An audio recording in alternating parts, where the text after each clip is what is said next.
Узган атнаның төп вакыйгасы Идел буе Булгар дәүләтендә ислам динен кабул итүгә 1100 ел тулу тантаналары булды. Шушы һәм башка мөһим вакыйгалар турында парламент хәбәрләрендә сүзне коллегам Алия Галиуллинга бирәм. Иктисади кыйынлыкларга карамастан Татарстан агросәнәгать комплексына бюджет ярдәмен 8%-ка арттыру турында карар кабул ителде.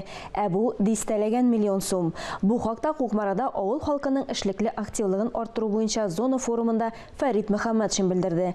Республиканың 11 Төньяк районының муниципалитет һәм авыл җирлекләре башлыклары Кукмара тәҗрибәсе белән танышты. Агробизнесны үстерүгә грантлар, субсидиялар алу мөмкинлекләре турында фикер алышты.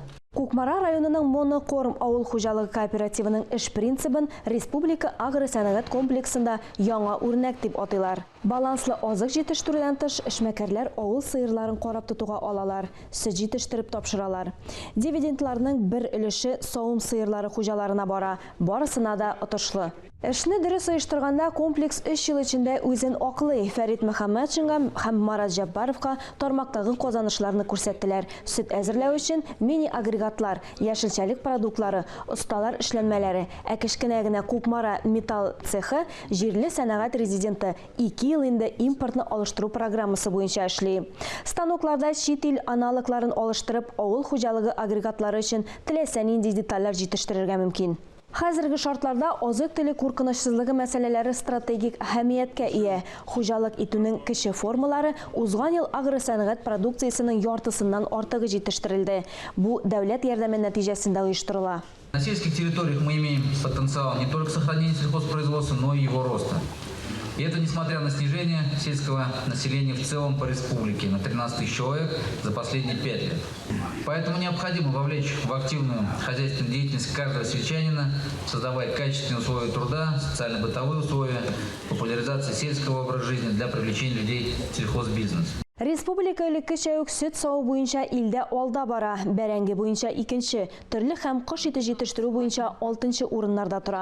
Фәрит Мөхәммәтшин район һәм авыл җирлекләре башлыкларына, фермерларга һәм инвесторларга кече формаларга дәүләт ярдәме турында тагын бер кат искә төшерде.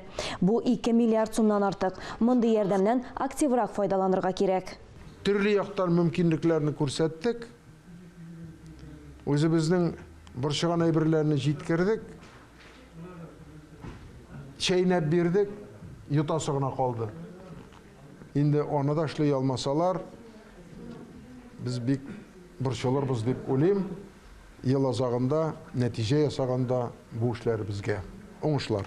Иң уңышлы фермерлар иң яхшы авыл җирлекләре акчалата премиялар һәм бүләкләр алды. Башта семинарда катнашучылар үз хезмәттәшләре белән тәҗрибә уртаклашу өчен хуҗалыкларда булды. Пленар өлештә түгәрәк өстәл утырышлары узды.